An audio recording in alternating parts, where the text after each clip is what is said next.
May Jollibee kami. Iba talaga pag sinigawan kayo, no? May peace offering kinabukasan. Iba din, eh, no? Ay, nagdadalawang kanin tayo, te.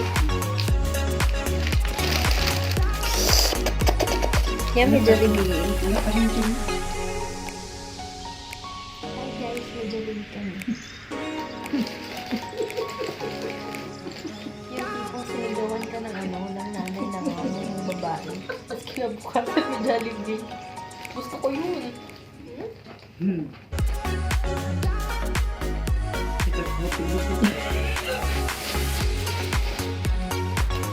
Pasukan na talagang bagang yun.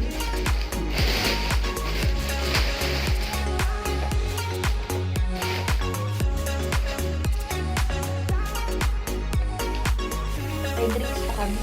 Oh, kompleto. Wala ka na rin straw dito. Wala pa. Dito doon. Straw tayo para Pinoy na sa Jollibee tayo.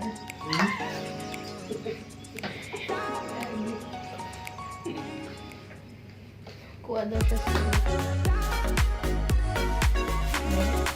Kakain ko lang ng kami.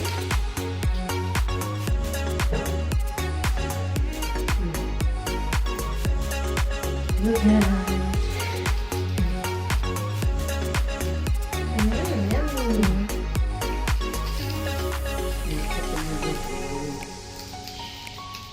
Ako, Jollibee ko. Siguro kami dito kasi dito na. Hindi pasalamat na lang ako. Hindi na pasalamat na lang ako.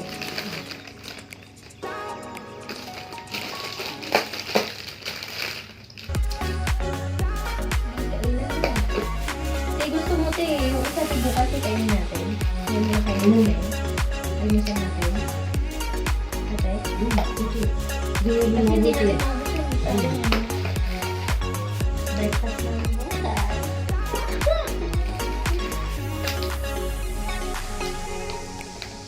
Nagdudugo pa na. Hindi, sige, tusok mo lang. Matigas pa. Huwag mo kang galitin para hindi ka maano. Walang matigas na magaling magsundot. Diba? Galing sa mundot eh, no? Sana all. Ayun na yung kama ng Jollibee. Hindi na magaling yun. Yun lang.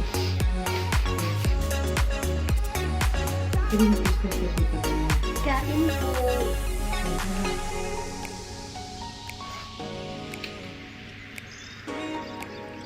Unang kagat at unang lasap.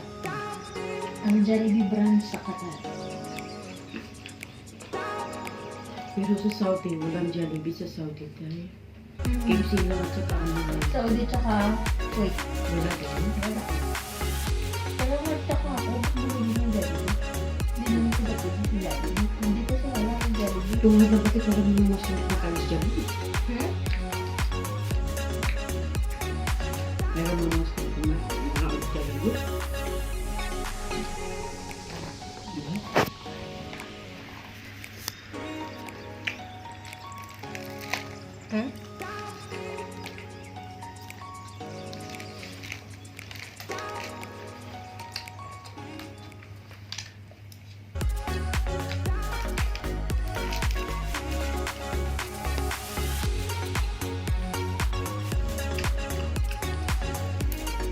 Ay! Kain tayo.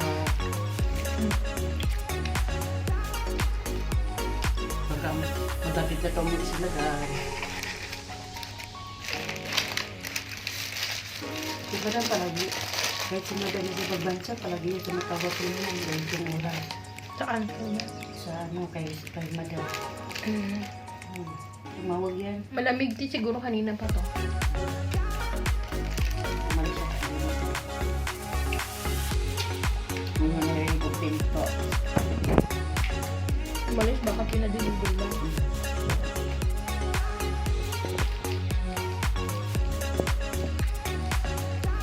Guys, kain lang kami.